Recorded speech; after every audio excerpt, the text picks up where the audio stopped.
Oke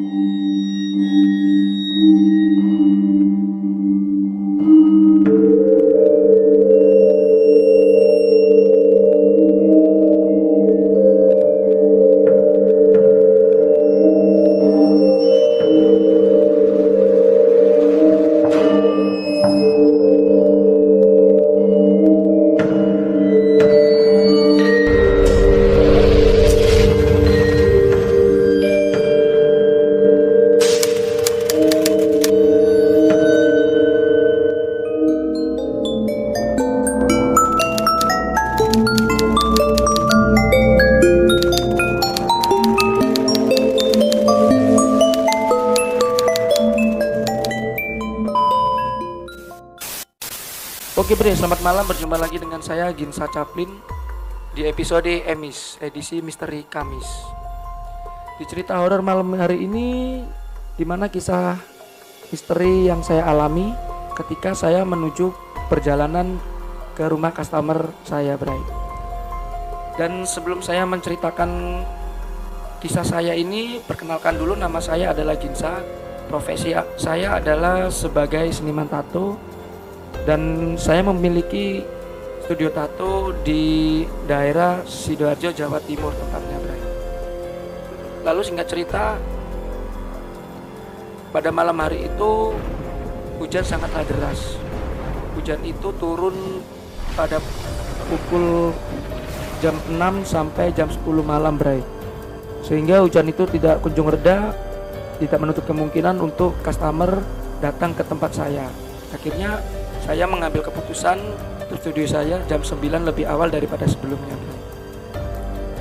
Dan setelah saya menutup, tak lama kemudian customer saya yang biasanya datang ke tempat saya mengabari saya melalui chat WhatsApp kalau dia mengatakan, "Bang, apakah malam ini lagi free? Kalau iya, bisa nggak abang ke tempat saya untuk membuat tato?" Kebetulan saya posisi itu lagi tidak ada kerjaan ya, Bre. Dan saya pun mengiyakan undangan dari customer saya, dan saya pun segera membalas chat melalui WhatsApp dari customer saya itu dengan mengatakan, "Iya bang, saya bisa ke tempat abang, tetapi di tempat saya ini posisinya masih hujan bang. Nanti mungkin kalau sudah reda, abang bisa share lokasi, nanti saya ke tempat abang." Dan customer saya itu lalu mengatakan juga kepada saya kalau dia posisinya masih di kerjaan ya, Bray, dia belum pulang kerja. Berkata kepada saya, "Mungkin jam 11-an bang, saya sudah sampai di kontrakan. Kebetulan nanti kita tutup jam 10, setengah 11 kita clean up, dan jam 11 kita sudah sampai di kontrakan bang." Kebetulan customer saya ini adalah salah satu chef di sebuah restoran di mana beliau bekerja, Bray. Dan singkat cerita, jam menunjukkan pukul jam 11 lebih 5 menit, di mana customer saya ini mengabari saya kembali apakah saya bisa ke tempat beliau. Kebetulan tempat saya sudah reda ya, Bray, dan saya pun juga membalas chat dari WhatsApp customer saya dengan mengatakan, "Iya bang, abang bisa share lokasi aja, nanti mungkin 10 menit atau 15 menit saya meluncur ke sana." Customer saya pun mengirimkan share lokasi di mana dia tinggal. Akhirnya saya buka share lokasi itu melalui Google Map ya, Bray.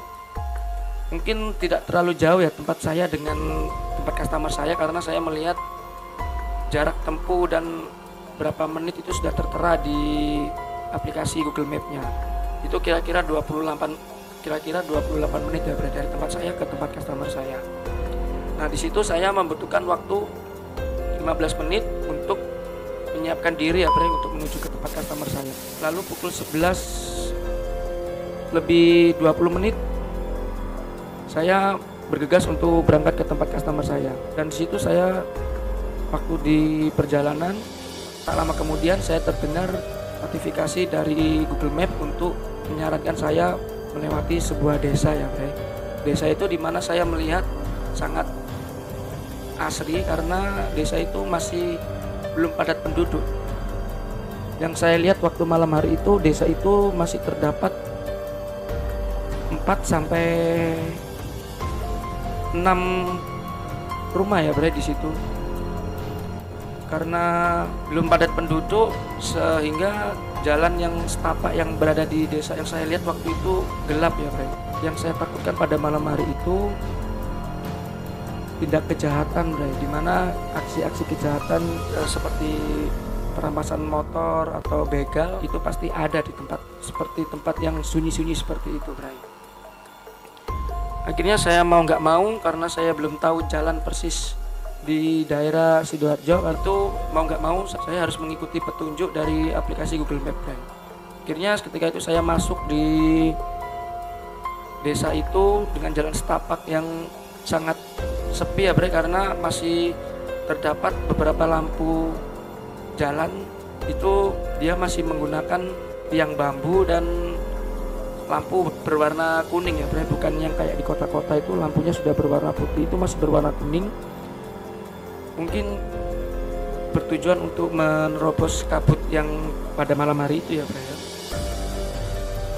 Dan akhirnya saya pun nekat dan membuang rasa takut saya, dan saya berpikir positif aja, dan akhirnya saya masukin desa itu Bre. Jalan itu benar-benar sunyi, dan akhirnya setelah saya melewati beberapa rumah itu, di mana kanan kiri saya itu masih terdapat persawahan yang sangat luas Bre. Dengan percaya diri saya melewati tempat itu, dan saya pun di sini belum ada pemikiran atau aktivitas dari dunia gaib yang menghantui saya. Jadi sehingga saya belum pernah berpikir dari situ ya Bre, karena sebelumnya saya belum pernah mengalami hal-hal yang apa yang saya alami pada malam kemarin ya Bre. Nah dari situ saya terus melaju mengikuti arahan dari aplikasi Google Map. Dengan melewati persawahan itu kira-kira dari 200 meter itu saya mendengarkan notifikasi Google Map lagi Bre, dan saya diarahkan untuk berbelok kiri lagi. Saya akhirnya melewati jalan setapak yang lebih kecil daripada jalan desa tersebut.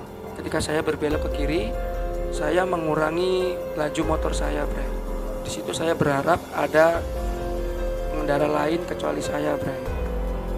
Dan di situ saya berharap, karena waktu saya lihat itu benar-benar hanya saya aja yang melintas jalan tersebut Bre. Dan di sini saya kurang lebih 50 meter, akhirnya saya berhenti Bre di situ. Mungkin kurang lebih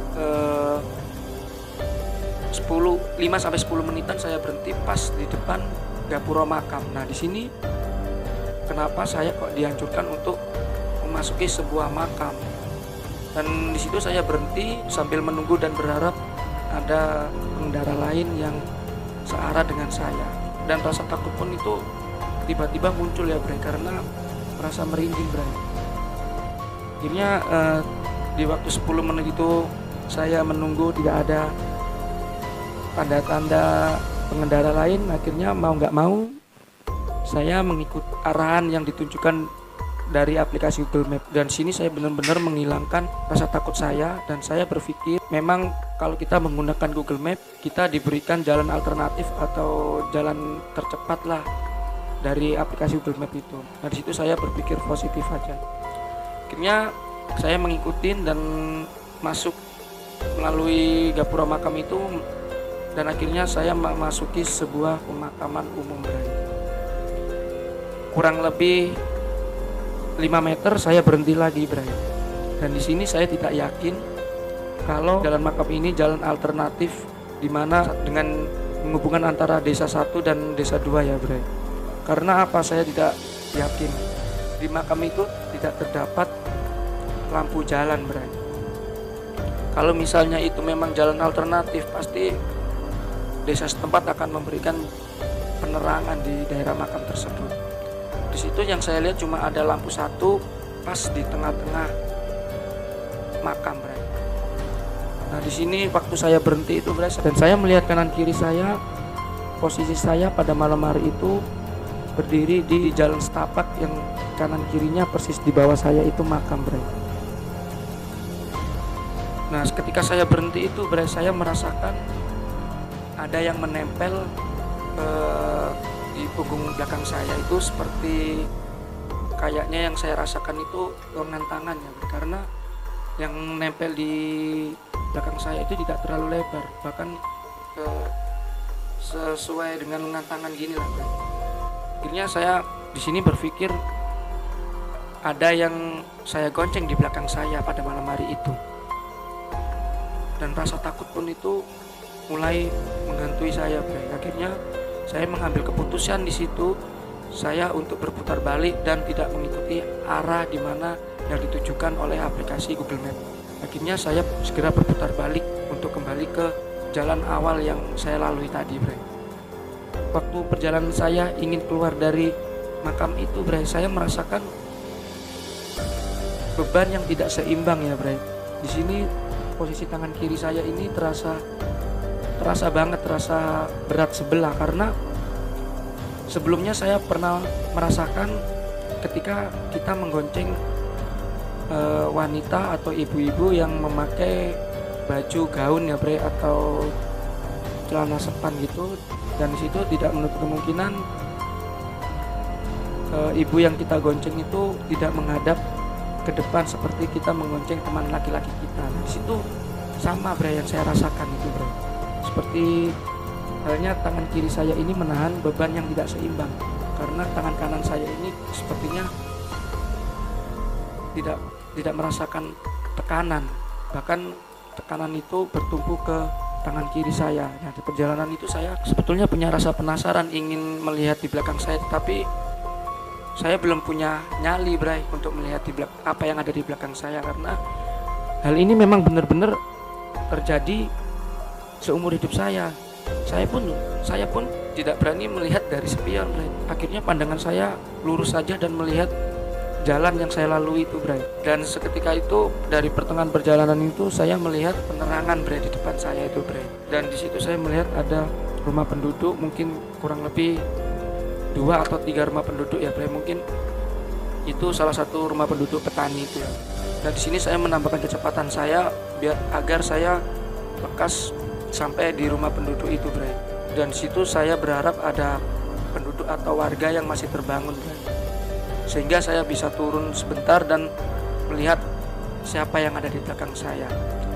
Ketika saya sampai di depan rumah penduduk itu, ternyata tidak ada satupun warga yang masih terbangun, Bray. Justru tanpa tidak sengaja saya melihat sebuah kaca yang berwarna hitam gelap. Nah, dari pantulan kaca itu saya melihat sesosok pocong yang ada di belakang saya, Bray. Baru pertama kali ini saya melihat dari mata kepala saya sendiri, melihat sesosok pocong yang dia menghadap ke kiri, Bray, sehingga saya hanya melihat dari belakang kepalanya dan punggungnya, Bray. Dia itu duduk tegap gini, Bray, ya, menghadap ke kiri. Nah itu saya sempat tidak percaya, Bray. Akhirnya saya menambahkan kecepatan motor saya. Yang saya harapkan ini lagi-lagi saya mengharapkan untuk keluar dari desa tersebut, Bray. Saya tidak memperdulikan jalan itu bergelombang, saya tidak memperdulikan jalan itu becek ya, Bray. Jalan itu bergenang air, saya tidak pedulikan, karena habis hujan itu saya tidak pedulikan. Saya akhirnya menambahkan kecepatan, Bray. Dari rumah penduduk situ akhirnya kurang lebih 500 meter saya melihat sebuah penerangan yang sangat terang, Bray. Di sini kan saya mulai lega, karena yang saya lihat itu benar-benar jalan besar, Bray. Akhirnya setelah saya keluar dari gapura desa itu, di sini saya mulai merasa lega, Bray. Dan ditambah saya melihat ada warung kopi 24 jam. Akhirnya saya menyempatkan diri untuk berhenti ke warung kopi tersebut untuk memesan secangkir teh. Lama kemudian akhirnya customer saya ini menghubungi saya melalui WhatsApp. Dia bertanya, "Bang, apakah jadi kesini, kok abang sudah 1 jam lebih belum sampai ke tempat saya?" Membalas pertanyaan dari customer saya mengatakan, "Saya sudah berangkat, Bang. Ini saya masih di warung kopi untuk memesan teh, karena saya dari tadi saya kesasar, Bang." Terus akhirnya customer saya itu bertanya, "Masa GPS-nya nggak sesuai sih, Bang, sama titiknya yang saya kirim?" Akhirnya saya meminta customer saya untuk mengirim kembali share lokasi yang terbaru, Bray. Karena ketika saya melihat share lokasi yang lama tadi, saya dianjurkan berbalik arah, Bray. Tapi itu tidak saya hiraukan selama perjalanan itu. Dan akhirnya customer saya itu mengirimkan share lokasi yang terbaru. Dan anehnya lagi ini, Bray, share lokasi yang baru ini tidak menunjukkan tanda-tanda awal tadi saya masuk desa dianjurkan untuk berbelok kiri. Akhirnya saya bergegas untuk berangkatlah ke rumah customer saya yang memulai proses membuat tato itu. Setelah itu saya pulang mungkin setengah 3-an ya, Bray. Akhirnya saya pulang tetap memakai aplikasi Google Map, Bray. Tapi di sini saya tidak menggunakan jalur motor tapi menggunakan jalur mobil. Niat saya itu biar saya menghindari dari jalan yang tadi saya lewati itu, Bray. Menghindari jalan desa tersebut. Akhirnya saya pulang dan sampai rumah itu saya mempunyai rasa penasaran apakah benar waktu malam itu terjadi, apa cuma halusinasi saya saja. Nah, di sini saya masih punya rasa penasaran. Akhirnya keesokan harinya saya kembali ke tempat tersebut dengan menggunakan share lokasi yang ditunjukkan ke customer saya yang awal tadi ya, Bray. Dan nanti setelah cerita ini ada cuplikan video-video ketika perjalanan saya keesokan harinya ya, Bre. Karena saya merasa penasaran, keesokan harinya saya kembali dan mengikuti aplikasi Google Map itu. Saya menuju ke makam tersebut di siang hari dan di malam hari. Oke, Bre. Sekian cerita misteri yang saya alami. Jangan lupa dukung terus channel saya agar saya lebih semangat lagi. Mungkin next time saya akan membahas lebih dalam lagi hal-hal misteri ini, Bre. Oke, Bre, selamat malam. Sampai jumpa di video selanjutnya. Nah, ini adalah jalannya ya. Jarang sekali tempat penduduk di sini.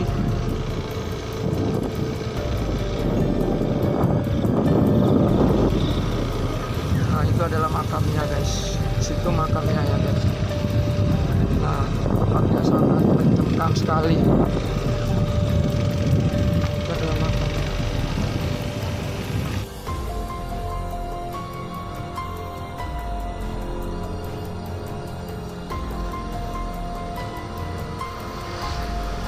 Nah, ini adalah makamnya, guys.